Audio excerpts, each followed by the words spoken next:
Welcome to another episode of The Inquisitive Analyst. I'm your host, Marcus Uticang. It's a show where we chat about business analysis and project management issues and the challenges and triumphs within those fields.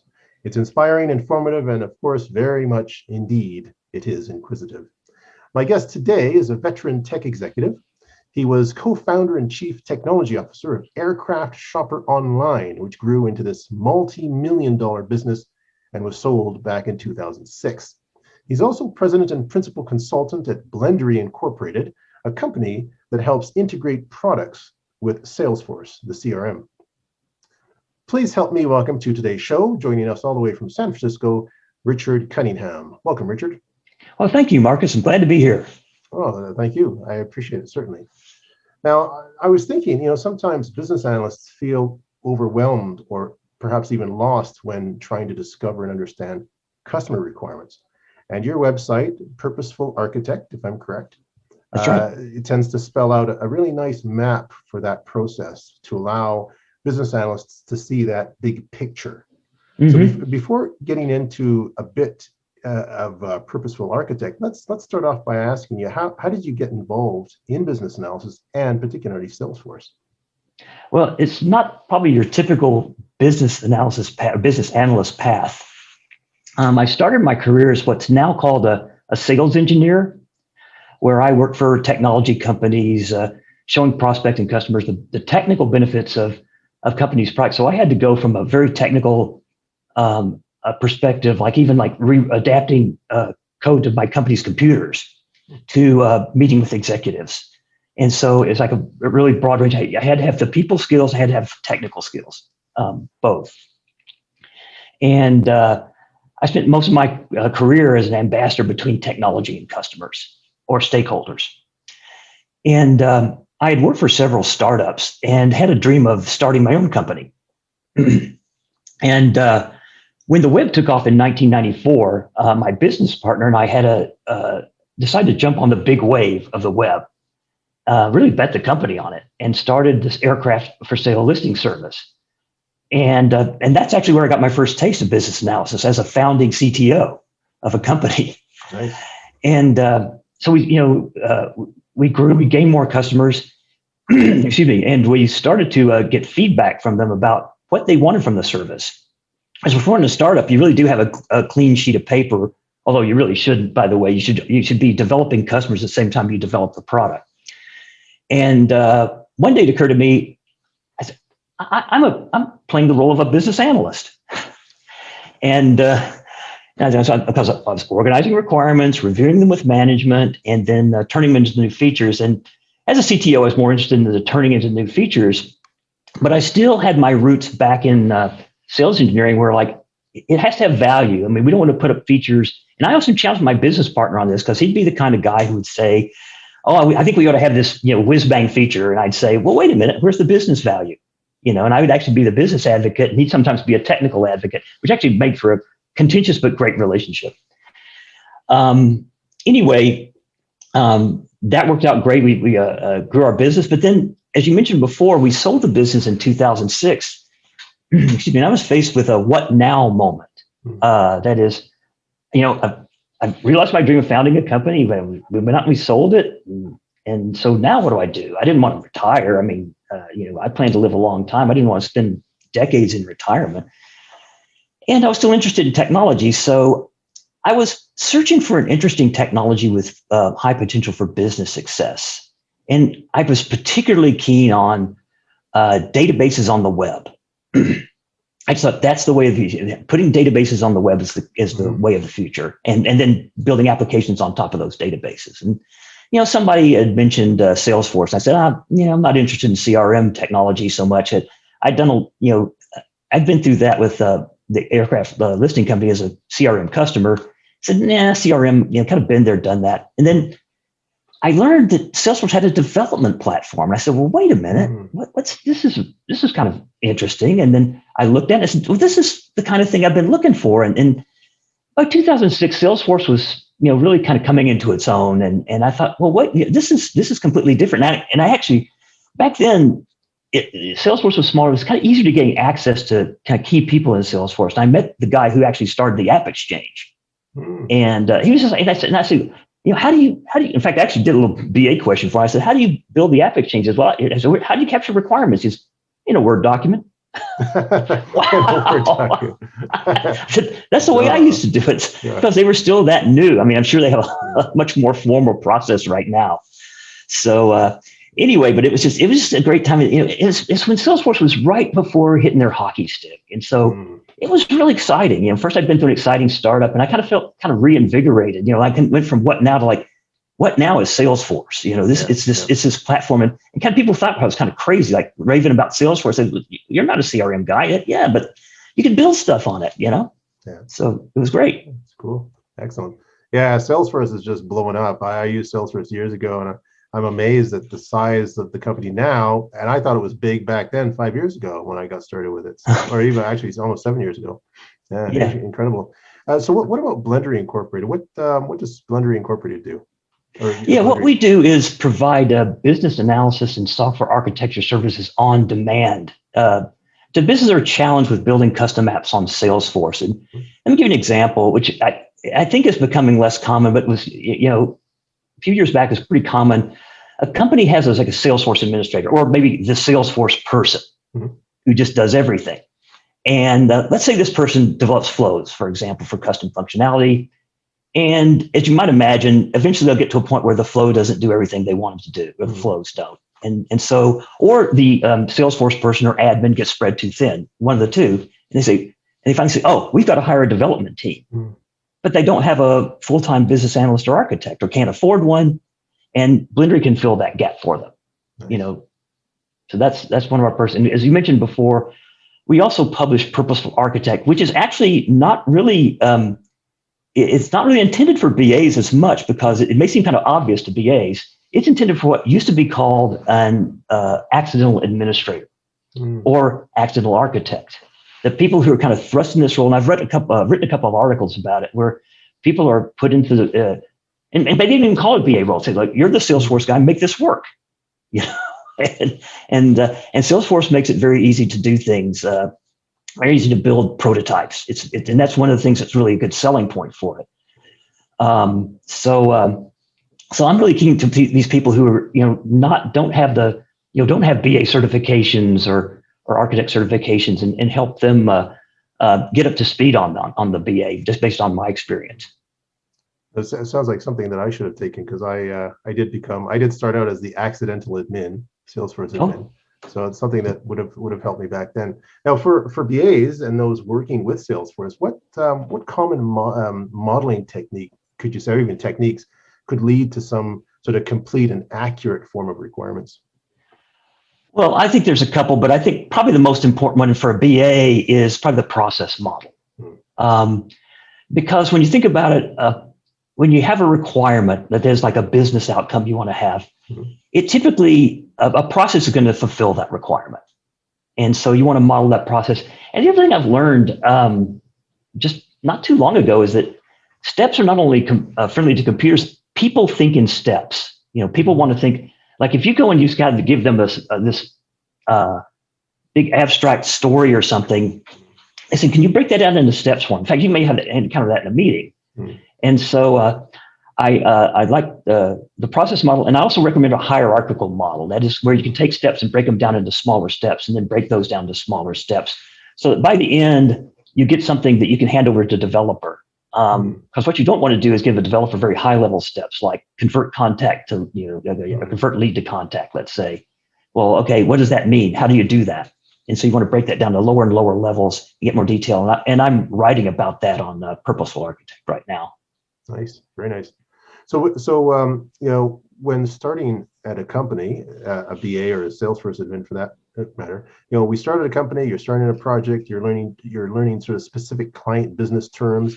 I mean, that's crucial for any BA. How can a business analyst go about gathering these terms and defining them and putting them into a shared glossary? What's your take on it? Oh, well, I've written about that as well. And I think it's really important to start to agree on the vocabulary, and agreement's kind of the key word. It's not only just knowing the definitions, but making sure everybody has the same definition in mind. And kind of the classic case is, what do you mean by lead? because marketing and sales may have completely different. In fact, as a sales engineer, I was right in the middle of it. That marketing would say, well, why can't you close deals? We gave you all these leads, and sales would say, these aren't leads, these are inquiries. And so it's good to have a definition of what that means. And you have a meeting of the minds. I mean, because you can even have a marketing and sales guy in a meeting saying, well, I think a lead is this, and I think a lead is that. And I said, well, how about as a BA, I would say, for example, how about the notion of a qualified lead? That marketing generates leads, and then there's a qualification process that makes it suitable for sales. And then that helps solve that problem. Yeah. Now, to answer your question about how to do it, or the best way to do it, I think is on one-on-one meeting with a subject matter expert, because that person has they know the terms, and you're not holding up a meeting trying to say, okay, define this or define that. And as they go along, they do. Actually, I got to step ahead of myself. One thing a BA should do is also look at documents, look at the business documents before they get started on an initiative. Right. And just for example, let's say you're looking at a report, a report on the current system, and you look at the column headings and you say, okay, this is probably what the company wants to measure. And you should understand what all those column headings mean. If you don't, you need to ask the subject matter expert as to what they are. But I in my experience working with the subject and subject matter experts like to show off what they know in general, if you're friendly enough. And so, and they'll just love to, it works out well. And then you have the terms, particularly with metrics. Sometimes you get a lot of metric terms, like they want to measure this, and you have dozens of them. I had that in one case. I actually put those in a spreadsheet, which I normally don't like to do, but it made sense in that case. Nice. Yeah, I know you get into a room and you've got 5 people who think that, there's a different definition for the same word. For lead, for example, each person thinks it means something totally different, and you got to come to that common understanding so that you're on the level playing field when you start out. I think that's valuably important. Yeah, absolutely. Yeah, no doubt. Now, you talk about process map and concept map. You've talked about that a bit. What's the difference between a process map and a concept map, and at what stage should a BA use either of them, for example? Sure, that's a very good question, Marcus. Really, a process map diagrams what a solution will do. And in a concept map diagrams who and what interacts with the solution and the relationship with one another, which is a little bit new. So simply put, a concept map shows the nouns affected by a solution, and the process map shows the verbs. Okay. For example, let's take a very simple example of a CRM concept map. You have a box, labeled lead, and you have another box labeled customer, and you draw an arrow between from lead to customer, and that you label that arrow with lead converts to customer. And so you actually read it that way. You say lead converts to customer. And then that actually could go right into a process map, which has convert lead to customer. And then the map would break down the finer step to do that, to actually do that process. Nice. And then to answer your question about when they should bring it up, I would say, well, first, if everybody's completely immersed in if all the stakeholders are immersed in the terminology and they're all familiar with it, then you don't really need a concept map. But I think a concept map really helps to understand, what you're talking, what the solution will deal with, and the relationships between those things. And it actually gets people talking. And one thing Ian Gotts at Elements.cloud talks about is engaging the stakeholders, right? I really think is ultra important. And it's not just, probably the worst thing you could ask stakeholders, what do you want? You got to be specific and get down to question and engage with them and talk on their terms. So I think that's the way to go. Nice. And you mentioned Ian, just to say for the audience members that may not know, Ian Gotts, the owner of Elements.cloud software, which works in conjunction with Salesforce too. So that I would clarify that. Okay, good. Now, say in Salesforce, how do we map out the complexity in a process map? Well, I think it comes down to the hierarchy that I mentioned before. And by the way, I used Elements.cloud to create diagrams, both process maps. Even though it's not intended to create concept maps, I used it anyway. And I checked with Ian. I said, because it does boxes and arrows. And that's something people understand. By the way, that's something people understand out of the box. Is that like if you have boxes and with arrows pointing, showing a clear flow. Well, let me give you an example. Like I have an example here. Let's say a company says we want to increase revenues. Okay, so you drop a process flow with 4 boxes. Number 1 is run marketing campaigns. Number 2 is qualify the campaign leads. Number 3 is convert qualified leads to customers, and the 4th is retain customers. And I think my last week's blog had something about that, something like that. Now, each one of those steps, run marketing campaign, well, great. That's going to break down to a lot of different steps, your email marketing, all that kind of thing. And even qualifying a lead could have a thing, and I'll be writing about that in the future. I mean, everything's going to break down to finer and finer steps. And you want to get to the point where you've broken it down, where the steps can't be broken down any further. And also with the idea, with the intention of giving those to developers. But then the top part of the hierarchy you can use with executives. And I've done this. I did this with Coca-Cola. That I would say, like, I met with somebody in housing and showed her a diagram, just boxes and arrows. But what I did was I used her terminology, the housing manager's terminology on that. She picked it up instantly. I said, well, okay, now you understand the boxes and arrows? Yeah, boxes. Okay, training done. And then because it was in her terms, that it just went off like lightning. And she said, okay, here's the gaps, and here's what we need. What are we doing about this? And it just was, we were off to the race. And that was an engaged stakeholder because I used her terms and I used a very simple way of mapping. Nice. Engaging people by using concepts and ideas they understand, or at least names or they're familiar with. Yeah. Because then they're not having to always explain everything to you, and it doesn't. And that's one thing I like to do is if you once you've done your homework on the concepts, then they're not having, then you can actually focus on what you really want to do, as opposed to, oh, let me educate you. Let me train you on process maps, and then you train me on your terminology. Get that out of the way. Get that squared away up front, and then you can actually focus on the task at hand, which we did quite successfully. Like that, yeah, getting down to brass knuckles or brass bolts, as they say. Yeah. Now you say the success of a client's Salesforce implementation really hinges on capturing their business needs, and you've talked a bit about that. But not just capturing them, but capturing them thoroughly and clearly. And part of that process really involves what you call discovery with a cause. And I just want to emphasize that C.A.U.S.E. So maybe you can explain what's involved in this idea of in discovery with a cause. Well, I kind of unintentionally decided how do I summarize business? Again, we have these non-BAs out there. People, the Salesforce person who's thrust into a BA role. And how do I kind of put that into a nutshell? I came up with this acronym CAUSE, which stands for capture, acknowledge, understand, show, and edit. And the capture part it's what is formally known as elicitation. Asking stakeholders the questions to define the problems the solution intends to solve. And so, for sort of VAs out there, capture means elicitation. But I have a closely related concept to that, was called acknowledge. That is, it goes right along with capture. That is, as soon as you capture a requirement, you basically play it back to the stakeholder. And because sometimes the stakeholder will give you a big long story, and you kind of summarize it, and you play back the summary, for example, and say, did I miss anything? I got all the key points. And they say, fine. Other times, you've probably heard about this, stakeholders will often propose a solution instead of specifying what the problem is. And what you can do is acknowledge, yes, you've given us a solution. This is a solution, but what's the problem? Because an acknowledgement helps them feel heard. That's another way of engaging the stakeholder. It's that you say, okay, yeah, you got a solution here, but let's make sure we get through the whole problem here.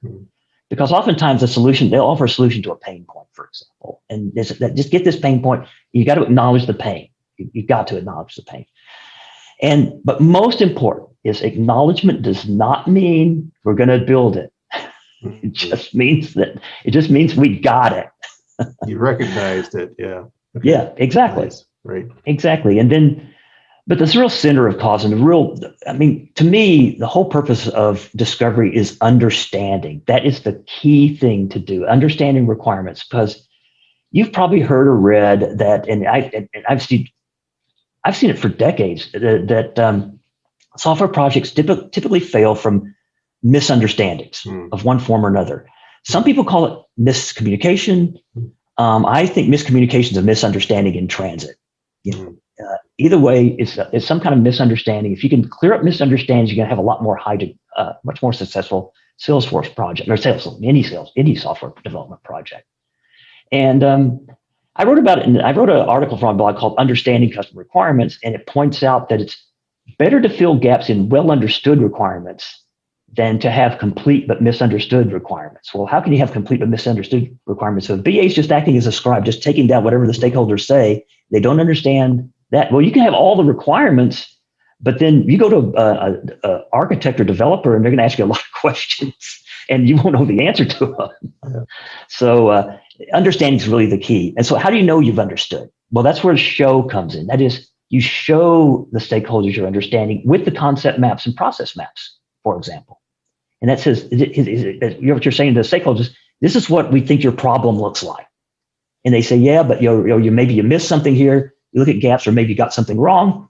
And if you get something wrong, you do what's called the final word in the acronym is edit. And that kind of contrived is it just incorporates that feedback back into it, your documents. So you've captured you have a better understanding and correct view of the requirements.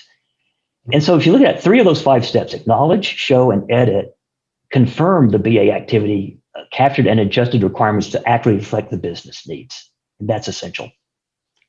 Yeah, I like that. They say, if you want to learn, tell me, I'll listen. Listening is obviously part of it too. Writing it down, some people do that. Show me if there's a physical representation of it. And all these steps make it so much easier to take it all in, to digest it, to make it palatable, right? Mm-hmm. So I think so. Yeah, very much so. Yeah, indeed. Now you've partnered with a company called EDGE Worldwide Ltd. What's the main focus of EDGE Worldwide? Yeah, what EDGE does is they provide services to sponsors of large events, such as the Olympics, for example. Yeah. And for example, a major sponsor of something like the Olympics or FIFA World Cup, they'll often invite their key customers and executives, VIPs, to the event. And they want to make sure that they have a great experience. So what EDGE provides contractors who can make that happen. And all of us at EDGE, we've worked together at Coca-Cola for many years and have a deep understanding of how to provide exciting guest experiences. And for example, and I'm the IT part of that. So sometimes a sponsor will get like blocks of hotel rooms and tickets. In other words, you have a bunch of assets. You can imagine you have to actually do inventory management on these assets you get from the event organizer or the rights holders, they're called. And that's where I come into EDGE. And right now it's been slow for us because of the COVID epidemic. But we're thinking that there's going to be like a roaring 20s, kind of happening where people are going to they're just going to want to get out and get back together again. And I think that'll be a good experience for us.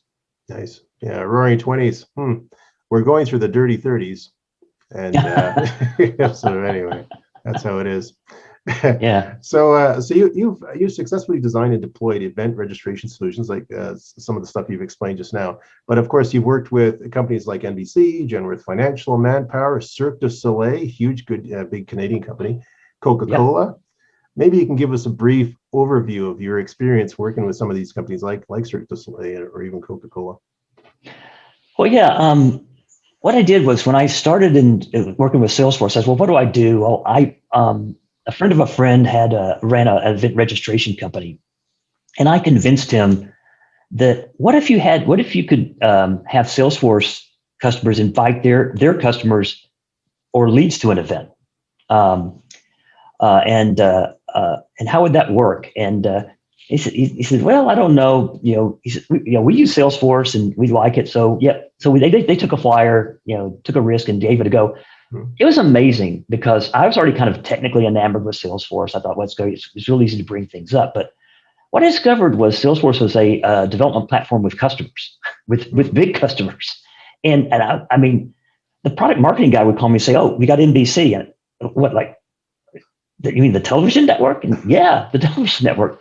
And for example, what NBC did with our system was they would use that to invite, we can come back to sponsors again. They would, NBC had these things called upfronts where they would preview their upcoming fall shows. Yeah.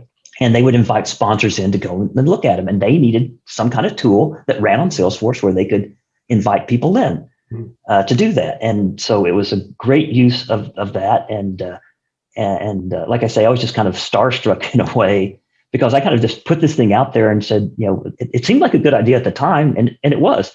And the interesting, Cirque du Soleil did a little bit something different. They used the system to actually track people coming in for auditions, the performers. Okay. Nice. I mean, for auditions. And so, well, it's not really an event, but hey, Cirque du Soleil, they say, hey, we can use this for that. And they did, So it goes to show you, sometimes, you build something for one purpose, but a company can adapt it to another. Yeah. I think that's amazing, because you think that Salesforce sales, obviously, right, services, but an event is a service, and Salesforce does work with services. So yeah, why not? I wouldn't have thought of that. Artists using Salesforce, that's amazing. That's yeah. incredible. Oh yeah. Yeah. Yeah. I've come into that. I encountered that at Coca-Cola, where one of the subject matter experts at Coca-Cola said, "Well, what are you doing building on a CRM platform? What are you doing that?" And I said, "Look, it's a good, decent platform. You can access it from anywhere." And I converted her Nice. to Salesforce, and she worked with Coca-Cola, because that's when I had and that was my most ambitious product, because Coca-Cola, they wanted event registration, but they said, "Oh, and by the way, can you manage tickets and hotel rooms for us as well?" Ah, okay. Nice. A little bit of scope leap there. Yeah, no doubt. That's amazing. And then not only that, they had we got the deal in 2013. They said, "Oh, and we need this for the 2014 Winter Olympics," which is in February 2014. So we were having to doing analysis, discovery, analysis, development, testing, and I said we got to overlap those things. We got to put them in pipeline. Fortunately, I had the kind of the CTO experience to help with that. But it was a crunch. It was a big crunch, but it was exhilarating. I kind of compare it to downhill skiing, beating world record. That's incredible. So if looking back at your experience in Salesforce, particularly, and also as a BA, if up and coming BAs are out there, up and coming Salesforce admins are out there, any advice for them on how to get into the BA or Salesforce world?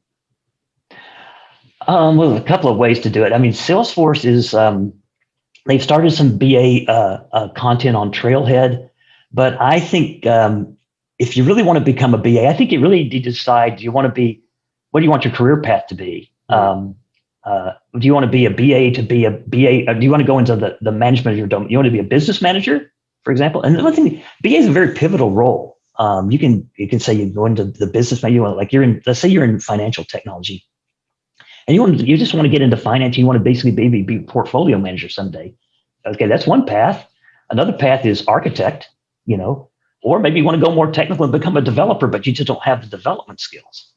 And I did an article about that in Purposeful Architect as well, that in regard to admins, because there's this one person wrote an article about is Salesforce admins going to become obsolete? And I say, well, maybe, but I think the role is just going to change. And there's all these different paths you can take.